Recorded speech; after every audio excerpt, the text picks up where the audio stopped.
W and Family Circle Association, I, Lisel Fernandez Rasmussen, the President of the OFW, hereby award or hand over the 10,000 cash to the family of Grazel Brizuela, one of our bayaning OFW here in Cebu.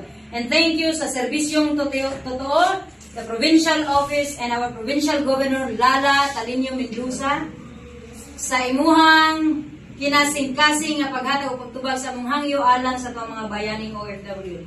And I hereby handed over the 10,000 pesos to the children of Grazel Brizuela. Congratulations and may this help productive. Okay, so we would like to hear from the family. Atong madunggan sila and then the mother of course during the anniversary po. So we maminaw sa imong gamay nga word day as family sa OFW.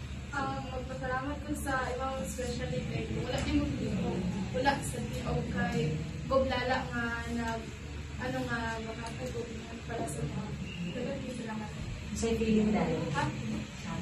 So congratulations. O gina-request na ko tanan ng mga officers. It's okay na dahil.